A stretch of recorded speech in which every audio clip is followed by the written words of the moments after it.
오늘 우리에게 주시는 하나님의 말씀은 사무엘상 10장 6절부터 7절 그리고 11장 1절부터 11절 말씀입니다. 화면을 보시고 함께 봉독하시겠습니다. 내게는 여호와의 영이 크게 임하리니 너도 그들과 함께 예언을 하고 변하여 새 사람이 되리라. 이 징조가 내게 임하거든 너는 기회를 따라 행하라. 하나님이 너와 함께 하시느니라.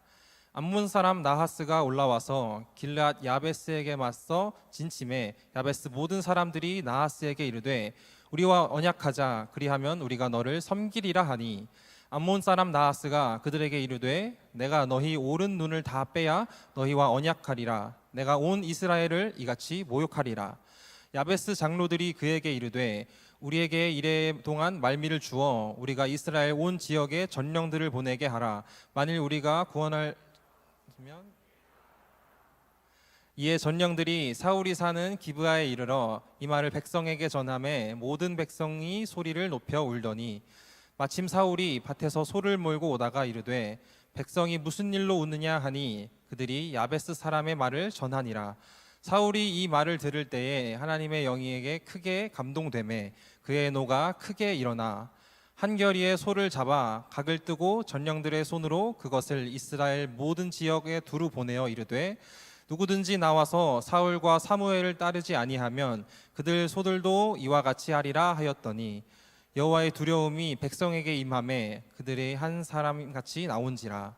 사울이 베색에서 그들의 수를 세어 보니 이스라엘 자손이 30만 명이요 유다 사람이 3만 명이더라.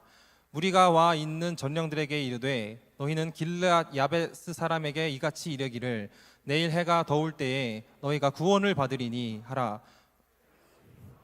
야베스 사람들에게 전하매 그들이 기뻐하니라. 야베스 사람들이 이에 이르되 우리가 내일 너희에게 나아가리니 너희 생각에 좋을 대로 우리에게 다 행하라 하니라. 이튿날 사울이 백성을 3대로 나누고 새벽에 적진 한가운데로 들어가서 날이 더울 때까지 암몬 사람들을 치매 환자가 없었더라. 아멘. 오늘 Time for New Action이라는 제목으로 말씀 전해주실 군장님은 양미향 전도사님이십니다. 큰 박수로 환영해 주시기 바랍니다.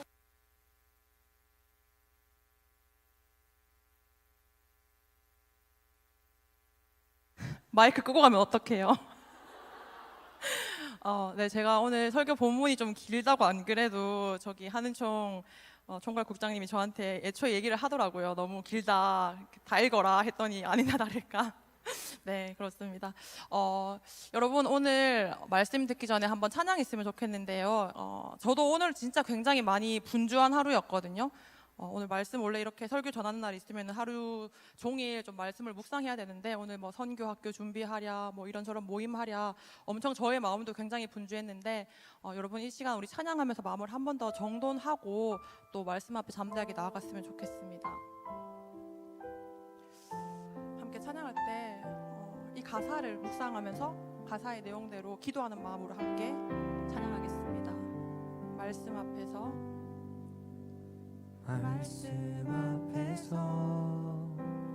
경외함으로 주께 홀로 섭니다.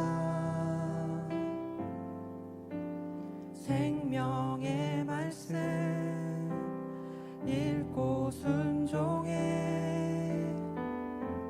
주를 예배합니다. 기록된 말씀 힘이 있어서 진리로 우리 거룩해 하며 거룩한 말씀 세세 영원히 복음이 되어 말씀하시네.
하나님 이 시간 성령 하나님만 이 시간에 주인 되어 주시옵소서. 하나님 우리 마음 가운데 찾아오셔서 하나님 말씀을 듣고 그 말씀에 반응하여 순종하여 행동으로까지 옮겨지는 뉴액츠 되게 하여 주시옵소서. 우리 다 함께 작은 목소리로 한번 기도하겠습니다. 하나님 이 시간 우리의 모든 필요를 채우시고 하나님 우리에게 말씀하시고자 이곳에 나오게 하신 감사합니다. 하나님 이 자리에 우리가 가지고 있었습니다. 하나님 준비되어진 말씀 하나님 성령으로 강권하여 주셔서 이곳 가운데 강하게 담대하게 부어 주시옵소서. 하나님 우리 마음 가운데 하나님을 바라보는 마음만이 원합니다. 예배하는 마음이 우리 가운데 채워질 수 있도록 하나님 하나님 강권적으로 붙잡아 주시옵소서. 우리의 예배를 통하여 하나님을 원하시기를 기대합니다. 이 모든 말씀 예수님의 이름으로 기도드립니다. 아멘. 여러분 혹시 이력서, 자기소개서를 써본 적 있으신가요? 아마 취업을 준비 중이신 분들 혹은 아니면 대학을 입학하기 위해서 대학 원서를 써보신 경험이 있을 건데요. 얼마 전에 저희 리더가 이제 4학년 졸업학기라서 실습을 가야 된다고 막 이렇게 자기소개서를 쓰고 있더라고요.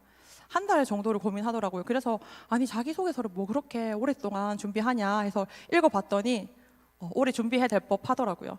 자기소개서 내용을 보니까 조금 더 보정하면 좋을 것 같은 얘기들이 있었는데 그렇게 고민을 하다가 이제 이력서를 내고 마음 졸이면서 결과를 기다리더라고요. 이번에 실습을 못 나가면 한 학기 유예를 해야 될지도 모르는 상황이어서 엄청 긴장하면서 기다렸는데 얼마 뒤에 인스타에 이제 자기가 붙은 모든 합격된 그 실습 장소를 공개하면서 막 업로드를 하기 시작했어요. 자기가 낸 이력서가 다 합격을 했다고 하더라고요. 좀 전에 기도했던 손다민 팀장입니다. 여러분 좋은 자기소개서라는 건 어떤 걸까요? 자기소개서는 보통 이 기업이 원하는 인재상에 대해서 맞춰서 쓰기 마련이잖아요.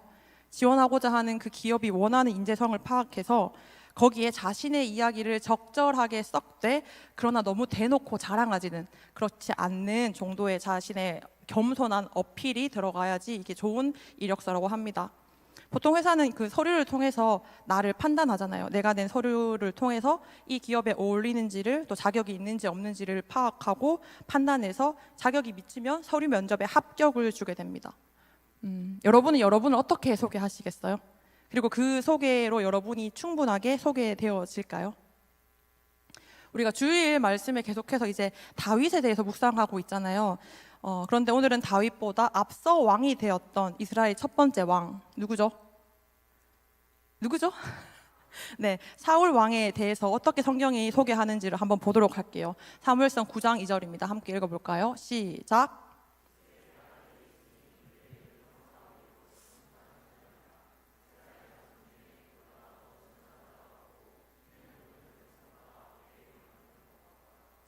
네, 어떻게 표현을 하고 있나요? 준수한 소년이고 키가 크다. 잘생겼고 키 크고 피지컬 좋다 이렇게 소개를 하고 있죠. 약간의 이상형이네요, 저의. 여러분 그 잘 아는 것처럼 원래 이스라엘은 왕이 없었어요. 신정 정치라고 해서 하나님께서 그 이스라엘에 선지자를 세우시고 그 선지자들을 통하여서 직접 하나님께서 백성들을 통치하셨습니다. 그런데 이스라엘 백성들은요, 옆 나라에 이방 나라에 있는 이 눈에 보이는 왕을 갖기를 원했어요. 중앙 집권 체제로 인하여서 왕정 체제가 이 부흥하게 하는 것들을 보니까 우리도 인간 왕이 있었으면 좋겠다, 인간 왕을 달라고 요구를 하게 됩니다. 만약에 제가 하나님이었다면 와 이것들 봐라 진짜 복이 겨운지 모르네 이러면서 막 엄청 그 하나님의 그 강권하심으로 하나님의 전지전능하심으로 막 벌을 내렸을 건데 우리 하나님은 이렇게 강제적으로 통치하지 않으셨어요. 인간 왕을 세워달라는 그 요구에 또 하나님께서는 들어주십니다. 신명기 17장 15절 말씀대로 하나님께서 직접 택하셔서 그 왕을 세우십니다. 그게 바로 이스라엘의 첫 번째 왕 사울인 것이죠. 키도 크고 잘생긴 청년 사울. 그런데 여러분 이 하나님께서 직접 사울을 선택했잖아요. 그런데 그가 처음부터 이러한 왕의 자격, 왕의 자질을 가지고 있었던 건 아닌 것 같습니다. 오늘 말씀을 한번 볼 건데요. 사울 왕이 직접 하나님께 택함 받아서 왕으로 세워졌지만 진정한 왕으로 거듭나기까지는 한 3번 정도의 시기가 있었어요. 마치 이걸 읽으면서 저는 우리의 모습과 같다라는 생각이 들었습니다. 우리가 하나님의 자녀로 부름 받았는데 어떤 경우에, 사실은 대부분 많은 경우에 나는 자격이 없어, 나는 변화하지 못해, 이런 마음이 들잖아요. 마찬가지로 또 리더로 제의받은, 여기 아마 예비 리더들도 좀 있을 것 같은데 저는 그만큼의 그릇이 안 되는 것 같습니다, 뒤에서 잘 서포트 할게요 라는 얘기들로 거절하기 일쑤잖아요. 전 사실 이제 문자로 저희 리더들이 이상하게 문자를 되게 많이 보내는데 저한테 한 번씩 전도사님 혹시 예배 후에 잠깐 뵐 수 있을까요? 전사님 혹시 잠시만 시간 좀 내주시면 안 돼요? 이렇게 연락이 오면 너무 겁이 나요. 이 6월의 시점이 저한테는 지난 6월이 너무 겁이 났던 게 이 친구들 만났다가 또 리더 그만둔다고 하면 저는 어떻게 반응을 해야 될지, 그래 그럼 쉬어라 이렇게 얘기하는 게 맞는지, 아니야 같이 하자 이렇게 권하는 게 맞는지, 저는 이제 문자 오는 게 너무 이렇게 스트레스 받고 힘들고 정말 핸드폰을 없애버리고 싶은 그런 생각들을 종종 하고 있습니다. 근데 여러분, 우리가 그리스도인이 된 것, 또 리더가 되는 것, 우리의 자격이 충분해서가 아니잖아요. 그냥 그분이 불러주셨으니까, 그분이 부르셨으니까 우리가 그 자리에 있다라는 겁니다. 믿으시는 분만 아멘? 네. 잠깐 이 사울이 왕으로서의 면모를 드러냈던 이 세 번의 변화들을 한번 보려고 하는데요. 먼저 사울은 사무엘 선지자로부터 기름 부음 받습니다. 기름 부음 받는다라는 게 어떤 의미냐면, 제가 사전을 찾는 걸 되게 좋아하거든요. 사전에 이렇게 적혀 있더라고요. 어떤 특정한 직임이나 사역을 위해서 하나님께 위임 받는 것. 그러니까 쉽게 말하면 기름 부음이라는 것은 원래 목적을 성공적으로 수행하기 위해서 하나님의 능력, 성령의 능력을 받는다라는 의미입니다. 그렇죠. 원래 하나님이 이스라엘 백성의 왕이셨잖아요. 그렇죠? 하나님이 이스라엘 백성의 왕이셨는데 인간 왕을 요구하는 그들의 요구에 따라서 하나님이 이 사무엘을 통하여서 사울 왕의 머리에 기름을 붓고 그를 왕으로 삼았다는 겁니다. 쉽게 말하면 하나님이 원래 하시던 이스라엘 통치권을 이 사울이 대신 위임받았다는 거죠. 이게 첫 번째 사울에게 원래 왕으로서 주어졌던 첫 번째 포인트였고요. 두 번째는 뭐냐면, 여러분 아마 들어보셨을 건데, 사울이 이렇게 모든 백성들 앞에서 제비뽑기 해서 이름 이렇게 택해진 거 아세요? 기억하세요? 한번 기억하시죠? 네, 다 저희 이 정도 다 알잖아, 그렇죠? 네, 반응만 하지 않는 걸로 제가 알겠습니다. 여러분 잘 아는 것처럼 이스라엘 백성을 다 모아두고 제비 뽑기를 합니다. 그 중에 베냐민 지파가 뽑히고, 그 중에 마드리의 가족이 뽑히고, 기스의 아들이 뽑히고, 그리고 사울까지 이렇게 가려지게 된 거예요. 그리고 마지막이 세 번째, 오늘 우리가 읽었던 은총 국장님께서 열심히 읽어주었던 그 본문인데요. 모든 사람들 앞에서 이렇게 왕으로 공표되었던 사울이 암몬과의 전쟁에서 승리하게 되면서 왕권에 대한 확립을, 그러니까 공식적으로 왕으로서의 영향력을 발휘하게 된다는 겁니다. 우리 한번 말씀 읽어볼까요? 1절, 2절 말씀인데요. 여러분 큰 목소리로, 저는 읽지 않으려고요. 그래서 여러분 큰 목소리 한번 주시면 좋을 것 같아요. 1절, 2절 말씀 한번 띄워주시고 같이 읽어보겠습니다. 시작.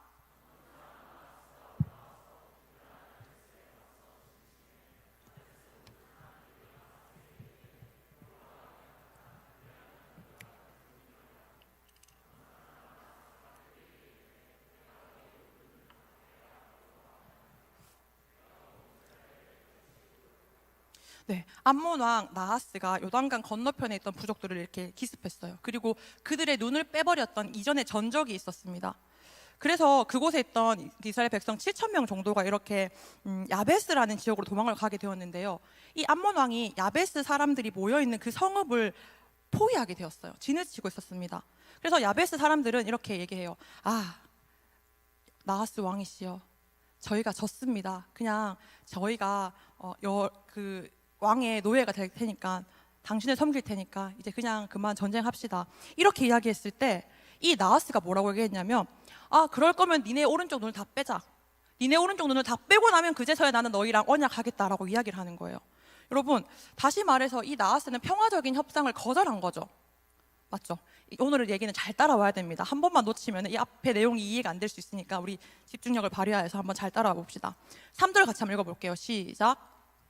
야베스 강로들이 그에게 이르되 우리에게 이래 동안 말미를 주어 우리가 이스라엘 온 지역에 전령들을 보내게 하라. 만일 우리를 구원할 자가 없으면 내게 나아가리라 하니라. 여러분, 이전에 전투 사례들을 보면요, 이스라엘이 화합한 적이 없었어요. 그러니까 얼마나 이 암몬 왕이 자신만만했으면 그래 그럼 너 일주일 동안 시간 줄 테니까 한번 이스라엘 온 지역으로 한번 전령을 보내봐라. 그래서 너네끼리 할 수 있으면 군사를 한번 모아봐라. 얼마나 그들을 오합지졸로 여겼으면 일주일이라는 시간을 준 거예요. 그런데 여러분 아니나 다를까요? 4절 한번 읽어볼까요? 시작.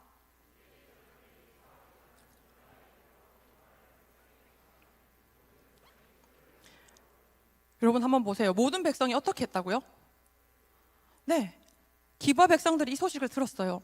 그런데 기대하기로는 무장을 하고 전쟁터로 나아가기를 아마 기대했을 건데 이 사람들 그냥 모든 소리를 높여 울었다고 합니다. 무기를 정비해서 싸우러 갈 생각을 하는 것이 아니라 그냥 백성들이 소리 높여 울었다는 거예요. 이미 싸우지도 않고 패배한 모습을 보이는 걸 우리가 볼 수 있죠. 여러분 우리는 혹시 영적 전쟁 앞에서 이렇게 무력하지 않습니까? 아 망했다, 이제 살 길이 없다, 이렇게 막 자포자기를 하거나 아니면 막 울기만 하진 않냐는 거예요. 이 노답인 상황 가운데서 이 상황을 헤쳐나갈 생각하지 않고 그냥 손 놓고 울고만 있진 않냐는 거예요. 누구는 이렇게 얘기하겠죠. 아니 제가 아무것도 안 하고 싶어서 그냥 울고만 있는 게 아니잖아요. 뭘 어떻게 해야 될지 몰라서 싸울 힘이 없어서 이길 자신이 없어서 그냥 이렇게 있는 거잖아요. 저도 진짜 실력이 있었으면 좋겠어요. 저도 진짜 이겨낼 용기가 있었으면 좋겠어요 라고 생각하는 분들을 위한 오늘 설교입니다. 여러분 오늘 설교 주제 기억하시나요? 영어죠. 네, 뭘까요? Time for New Action 맞습니다. 여러분 싸울 생각도 없이 벌써 진 것 마냥 좌절하지 않았으면 좋겠어요. 제가 오늘 설교 중에 언제요? 라고 종종 물을 거거든요. 그러면 여러분이 Time for New Action, It's time for new action 이라고 외치면 됩니다. 한번 연습해 볼까요? It's time for new action. 시작. 여러분 영어 잘 하잖아요. It's time for new action. 네, 제가 이제 언제요? 라고 물으면 이렇게 대답해 주면 됩니다. 잘 집중해서. 제가 왜 이런 걸 굳이 넣었겠어요? 여러분 졸릴까 봐 자지 말라고 좀 열심히 듣자고 이렇게까지 하니까 제가 언제요? 네 맞습니다. 우리 거침없이 담대하게 살아가는 방법, 어떻게 살아가야 하는지, 성령의 충만함을 어떻게 받을 수 있는지 한번 배워봤으면 좋겠습니다. 여러분 이 성령의 충만함을 언제 받을 수 있겠습니까? 언제 받을 수 있겠습니까? 여러분 다시요. 자, 이 성령의 충만함을 어떻게 언제 받을 수 있습니까? 맞습니다. 지금 이 시간, It's time for new action. 이 시간 우리 평범한 일상 가운데서 성령의 충만함을 받을 수 있습니다. 함께 따라할까요? 지금 이 시간 거침없이 담대하게. 언제요? 맞아요. 이 사건의 전말들을 들었던 사울이 이 이야기를 들었을 때 뭘 하고 있었는지 우리 한번 성경을 통해 살펴볼게요. 사무엘상 11장 11장 5절 6절 말씀 함께 읽을게요. 시작.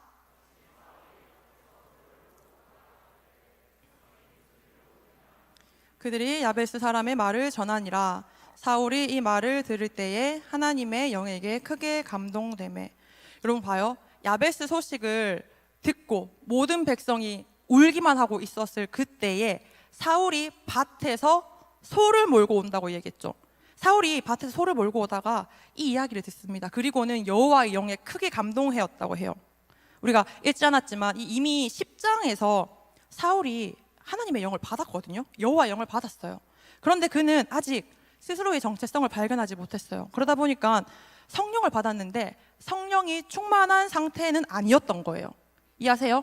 성령을 받았는데 성령이 충만한 상태는 아니었다는 겁니다. 사실 왕이 되면 기본적으로 왕의 직분을 수행해야 되잖아요. 그런데 지금 사울은 그만큼 영향력이 없었기 때문에, 혹은 자신의 정체성을 아직까지 파악하지 못했기 때문에 원래 그가 하던 일, 소 몰고 있던 일, 농사를 하고 있다는 겁니다. 여러분 우리도 성령의 임재를 경험했잖아요. 그런데 갑자기 언제나 짠 하고 내 안에 막 나도 모르는 열정들이 막 튀어나와서 매일 새벽 기도 나오고 소리 질러 기도하고 하루에 막 신방 5건 10건씩 막 하고 미워했던 사람들이 막 사랑스러워져 보이면 얼마나 좋겠어요. 그런데 우리는 실상 어떻습니까? 은혜 받았다고 말하는 그 순간, 그 찰나만 지나도 여전히 똑같은 일상으로 돌아가잖아요. 그래 놓고 뭐 내 안에 예수가 없다느니, 믿음이 없다느니, 은혜가 없다느니 그러면서 울고만 있다는 거죠. 고린도후서 5장 17절 이렇게 이야기합니다. 그런즉 누구든지 그리스도 안에 있으면 새로운 피조물이라, 이전 것은 지나갔으니 보라 새 것이 되었도다. 너무 잘하는 말씀이죠. 우리 이미 그리스도 안에서 새로운 피조물이 되었잖아요. 우리는 이미 성령을 받았어요. 그런데 여전히 우리는 정체성을 회복하지 못해서, 다시 말해서 성령이 충만하지 못해서 이 세상에 이끌려서 살아가고 있다는 겁니다. 왜요? 새로운 피조물이 되었어요. 뉴 크리에이션이 되었습니다. 그런데 뉴 액션이 아니라 여전히 올드 액션 안에 갇혀 있다는 거예요, 우리가. 그렇기 때문에 우리가 성령 충만하지 못해서 여전히 뉴 액션이 아닌 올드 액션에 갇혀 있기 때문에 이렇게 울기만 한다는 거예요. 사랑하는 뉴액션 공동체 여러분, 우리 뉴액션을 결단하기 원합니다. 언제요? 바로 지금이요. It's time for new action. 소를 몰고 오다가 성령의 영에 감동하게 된 사울처럼 우리도 공부하다가, 직장 가운데 일을 하다가, 혹은 지금 이 시간 말씀을 듣는 가운데 성령의 충만함을 경험하길 소원합니다.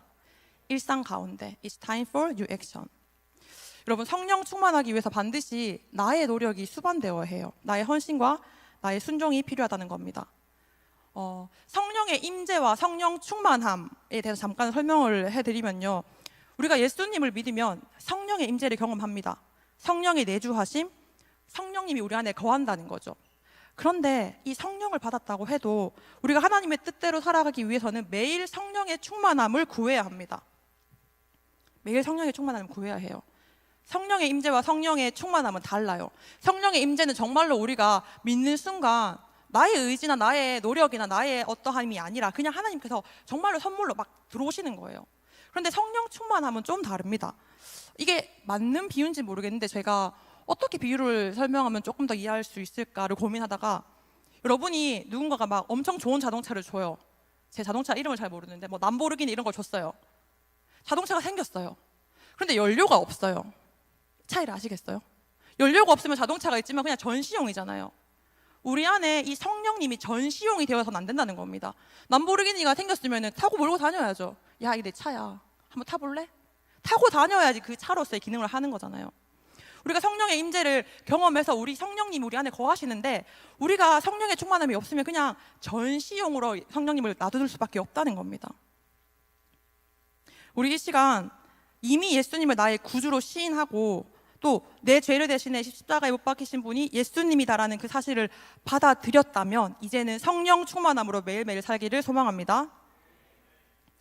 지난주 준비 기도회 때 조성민 목사님이 아주 핵심적인 그 워딩을 가지고 오셨는데 기억하실까요? 의무를 지나 기쁨으로. 무슨 뜻입니까? 기쁨으로 가기 위해선 반드시 의무적으로라도 억지로라도 취해야 되는 액션이 있어야 된다는 거예요. 그게 바로 뉴 액션입니다. 여러분, 새벽에 새벽기도 가는 거 당연히 힘들죠. 새벽기도 갔다 오면 당연히 하루 종일 피곤하죠. 그런데 그런 순종이 우리에게 필요하다는 거예요. 그게 뉴 액션인 거예요. 말씀으로 하루를 시작하는 것, 아침에 출근해서 회사에서 이것저것 정신없는 가운데 말씀을 펴서 묵상하는 것, 그것이 바로 뉴 액션이라는 겁니다. 이게 때로는 형식적인 것처럼 느껴질 수 있어요. 맞아요. 그런데 여러분, 성령의 충만함을 위해서는 그러한 노력이 수반되어야 된다는 겁니다.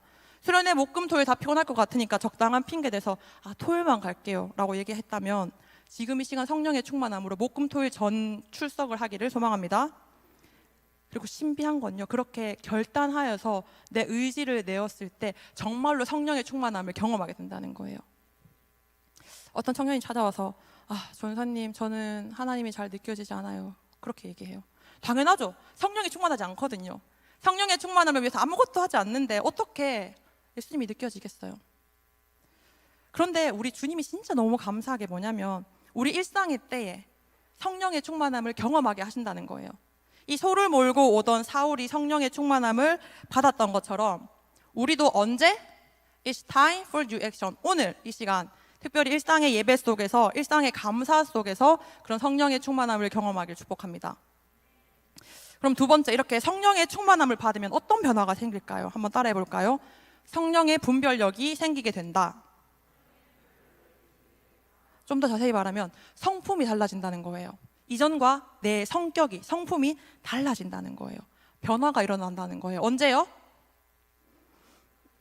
언제요? 네, 성령의 분별력이 생기는 오늘 밤이 되기를 간절히 축복합니다. 사무엘상 11장 6절 7절 한번 같이 읽어볼까요? 시작. 그의 노가 일어나 한 겨리의 소를 잡아 각을 뜨고 전령들의 손으로 그것을 이스라엘 모든 지역에 두루 보내어 이르되 누구든지 나와서 사울과 사무엘을 따르지 아니하면 그의 소들도 이와 같이 하리라 하였더니, 여러분, 이 하나님의 백성을요, 하나님을 섬기는 이스라엘을 능욕한다라는 이야기를 듣자 사울이 하나님께 크게 감동했잖아요. 하나님의 영에 크게 감동된 그가 보인 첫 번째 반응이 뭐예요? 분노가 일어났대요. 여러분, 성령으로 충만한 사람이 분노가 일어났다고 하니 좀 이상하지 않아요? 우리 뭔가 성령에 충만하면은 막 누군가가 사랑스러워 보여야 될 것 같고 내가 모든 것 다 희생해야 될 것 같은데, 사울은 오늘 성령에 감동되었더니 분노가 일어났다고 합니다. 그리고 이 분노한 사울이 보였던 그 다음 행동은 더 이상해요. 자기가 몰고 오던 그 소를 조각조각 토막냅니다. 그리고는 이것들을 이스라엘 전 지역으로 보내면서 자신과 사무엘을 따르지 않으면 이렇게 만들어 버릴 거라고 얘기를 하는 거예요. 잔인하지 않아요? 물론 그들의 소를요. 암몬과 전쟁을 하자고 이야기를 하면서 이런 모습들을 보인다는 거예요. 분노하면서. 그런데 사실은 그의 모습을 사무엘상 9장이랑 10장 앞에 보면은 굉장히 소심하고 겁이 많았던 사람인 것 같아요. 보세요. 이미 사무엘 선지자에 의해서 기름 부음 받았잖아요. 그러면 내가 왕으로 기름 부음 받고 선택받은 걸 알았어요. 그런데 제비 뽑기 할 그 당시에 사울이 어디 있었습니까? 진 보따리 뒤에 숨어 있었어요. 내가 왕으로 이미 기름 부음 받은 이후의 일이에요. 내가 이미 왕으로 택함 받았다라는 걸 안 이후에 제비 뽑기 할 그 당시에 진 보따리 뒤에 숨어 있을 정도로 그는 굉장히 찌질한 사람이었어요. 그런데 그러한 찌질하고 소심하고 별 볼 일 없고 아무것도 아니었던 그 사울이, 그 소심함의 결정체였던 그 사울이 성령의 충만함을 받자 분노가 크게 일어나서 거침없이 담대하게 이러한 행동들을 했다는 겁니다. 여러분, 하나님의 영에게 크게 감동된 사람들은요, 거침없이 담대하게 그 행동으로 표출합니다. 단순히 결심만 하는 것이 아니라 행동으로 그것들을 실행에 옮긴다는 거예요. 근데 어떤 행동이냐면 분별력 있는 행동이요. 우리 모두 성령의 거룩한 분노에 반응했으면 좋겠습니다. 사람을 향한 분노 말고요, 내 공동체를 향한 분노 말고 죄에 대한 분노가 일어났으면 좋겠어요. 나를 괴롭히는 상사 말고요, 하나님을 모르는 자들을 향하여서 그들을 향한 극렬한 분노가 일어나길 원합니다. 성령의 분별함을 우리가 입기를 소망해요. 막 아무 때나 거침없이 하이킥하고 이런 거 말고, 진짜로 아무에게나 가서 막 거침없이 막 말로 막 싸우고 이런 거 말고요, 정말로 분별력 있게 우리가 분노했으면 좋겠어요. 얼마 전에 저희 군 리더가 또 굉장히 심각하게 카톡을 보냈거든요. 저희가 좀 다른 군도 그런지 모르겠는데 저희 군 리더들은 유독 밤 11시쯤에 그렇게 카톡을 많이 해요. 얘는 잠이 없나 봐요. 저는 11시에 이제 카톡 오고 전화 오고 하는 신방을 받으면 뭐 1시쯤까지 가거든요. 근데 저는 다시 4시에 새벽기도를 와야 돼요. 지네들 안 와요. 지들 안 온다고 맨날 11시에 이렇게 막 연락하고 하는데, 그 향군 리더들 이제는 10시 반 이후로는 연락하지 맙시다. 진짜 중요한 거 아니면. 이 자리를 빌어서 제가 공식적으로 부탁드릴게요. 진짜로. 얼마 전에 보냈던 그 심각한 카톡 내용이 뭐냐면, 자기가 이제 장기열자랑 연락을 하면서 장기열자에게 예배도 권유하고 이제 수련회도 권면을 했는데, 이 장기열자에게 본인이 어떻게 하다 보니까 너무 세게 얘기했다는 거예요. 예배를 분별해야 된다, 경계선에 있지 마라, 결단해라, 이렇게 얘기하니까 그 장기열자가 왜 나한테 강요해요? 이렇게 보내면서 이제 이런 내용들을 막 캡처해서 보내면서, 전사님 어떡하죠? 제가 너무 심하게 말했나요? 이 친구 어떻게 하면 좋을까요? 막 걱정을 하는 거예요. 제가 저희 리더한테 뭐라고 얘기했을까요? 야, 너 좀 더 사랑하지, 너 좀 참지, 왜 그렇게 애를 코너에 몰아해웠어, 왜 그렇게 애를 실족시켰어, 이렇게 혼냈을까요? 아니요, 저는 이렇게 답했습니다. 네가 그 친구를 사랑해서 기도하고 권면한 거면 괜찮다. 여러분, 사랑해서 충분하게 기도하고 난 이후에 수련회를 권면하세요. 좀 세게 말해도 괜찮아요. 그 안에 사랑이 있다면. 그렇게 여러분의 행동이 정말로 분별력 있기를 소망합니다. 그러한 분별력을 얻는 이 밤이 되기를 소망합니다. 언제요? 네, It's time for new action. 바로 오늘이요. 네, 마지막으로 성령의 충만함을 받은 이 한 사람, 사울로 인하여서 어떤 일이 일어났냐면요, 공동체가 다 함께 거침없게 담대하여졌습니다. 자, 따라해 볼게요. 거침없이 담대한 행동은 전념된다. 다시 말하면 내가 성령의 충만함을 받으면 이 성령의 충만함이 전염된다는 거예요. 한번 읽어볼까요? 사무엘상 11장 8절 그리고 11절 말씀입니다. 시작. 사울이 베색에서 그들의 수를 세어보니 이스라엘 자손이 30만 명이요 유다 사람이 3만 명이더라. 이튿날 사울이 백성을 3대로 나누고 새벽에 적진 한가운데로 들어가서 날이 더울 때까지 암몬 사람들을 치매 남은 자가 다 흩어져서 둘도 함께 한 자가 없었더라. 아멘. 여러분, 사울이 성령의 충만함을 받자 어떤 일이 일어납니까? 연합이란 걸 해본 적 없던 이스라엘 백성들이, 이스라엘 공동체가 함께 모여서 적진으로 가게 됩니다. 아까 전에 기억하죠? 암몬 사람 나았을 왕이 니네 일주일 말미줄게, 해봐라, 해볼 테면 해봐라, 니네 어차피 오합지졸이야, 니네 어차피 안 모일 거야. 그렇게 준 일주일 시간 동안 이 사울이 성령의 충만함을 받자마자 모든 백성을 소집했는데 정말로 사람들이 다 모였던 거예요. 그들이 어떤 사람이었어요? 이 소식을 듣고 울기만 했던 사람이잖아요. 울기만 하고 아무것도 하지 못했던 사람들이었는데 그들이 새벽부터 날이 더울 때까지 암몬 사람과 전쟁에서 끝끝내 대승을 거두었다고 합니다. 성경에는 남은 자가 다 흩어져서 둘도 함께한 자가 없었더라. 그러니까 모두 다 흩어져서 다시는 그 사람들이 안 모였다고 이야기를 해요. 여러분, 이처럼 성령의 충만함을 받으면 나도 변하는데 공동체도 함께 변합니다. 우리 담임 목사님이 자주 하시는 말인데, 복음을 함께 전한 사이는 커피 한 잔 마시며 친해진 사이랑 다르다. 목사님은 사이다라고 표현했는데 저는 사이다를 안 마셔서, 복음을 함께 나눈 사이는요, 이 커피 한 잔 마시면서 카페에 우아하게 차 한 잔 하면서 친해진 사이랑은 다르다는 거예요.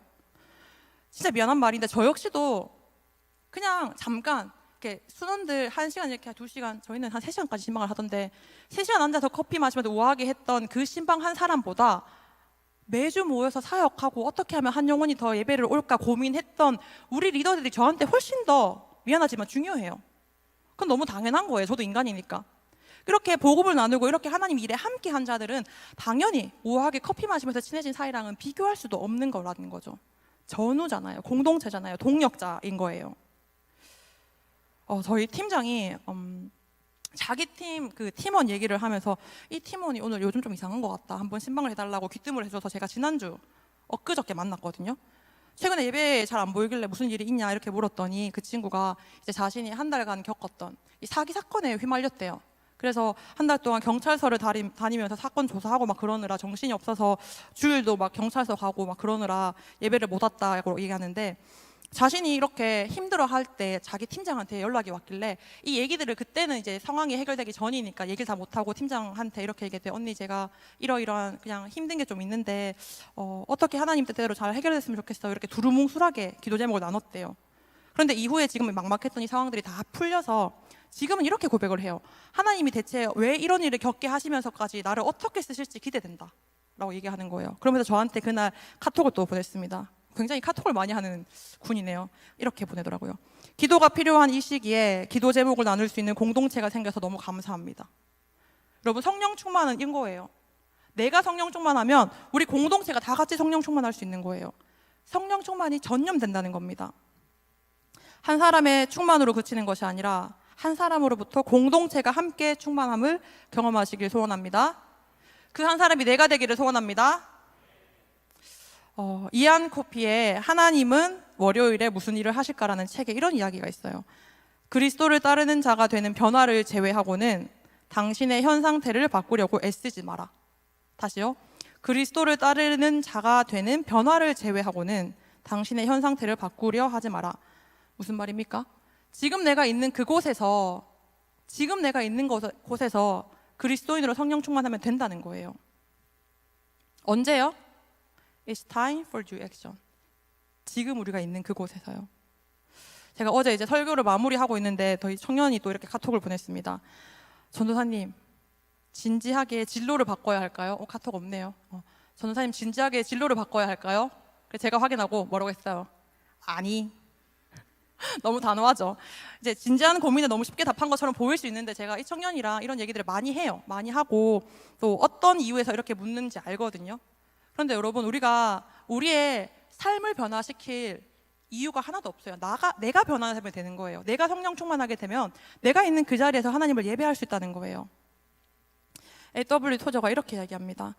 한 사람의 일이 거룩한지 세속적인지 여부를 정하는 것은 그 사람이 하는 일 자체가 아니다. 일을 하는 이유가 그것을 결정한다. 뭐가 결정한다고요? 일을 하는 이유요.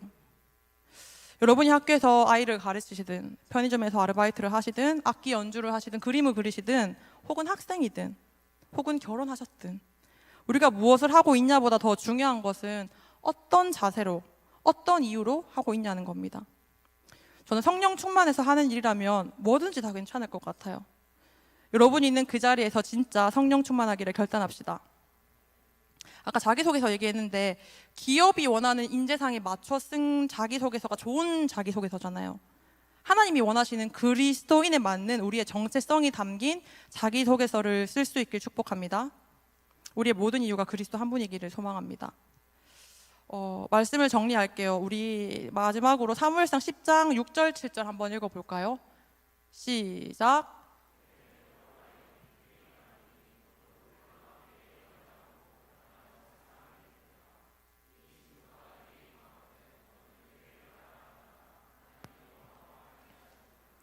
여러분, 기회를 따라 행하라고 해요.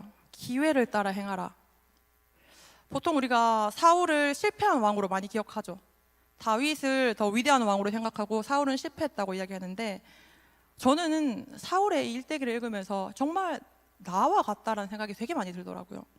잘 생각해보면 사울도 분명히 한때는 오늘 본문에서처럼 이 성령의 충만함을 받아서 공동체와 다 함께 거침없이 담대하게 하나님을 일을 했잖아요. 그렇죠? 그리고 솔직히 인간적으로 사울보다는 다윗의 그 죄가 더 크잖아요. 우리가 생각해 봤을 때. 그런데 왜 다윗은 용서받았을 뿐만 아니라 그 혈통에 예수님까지 오게 되는 영광을 받았는데 반면 이 사울은 버림받은 왕으로 실패한 왕으로 기억되냐는 겁니다. 많은 이유가 있겠지만 사울이 버림받은 가장 큰 이유는 바로 회개하지 않아서예요. 교만하고 불순종했던 그 시간에 대한 회개가 없었기 때문입니다. 우리도 여전히 교만하고 불순종할 수 있어요. 그래서 우리가 회개를 해야 되는 거예요. 여러분 다시 말합니다. 기회를 따라 행해야 합니다. 언제까지요? 사도행전 20장 24절에 내가 달려갈 길과 주 예수께 받은 사명 곧 하나님의 은혜의 복음을 증언하는 일을 마치려 하면은 언제까지요? 마칠 때까지요. 끝날까지요. 끝까지요. 우리가 다 함께 끝까지 합력하여서 이 뉴 액션을 잘 이루어 나가는 그러한 뉴 엑츠 되기를 소망합니다.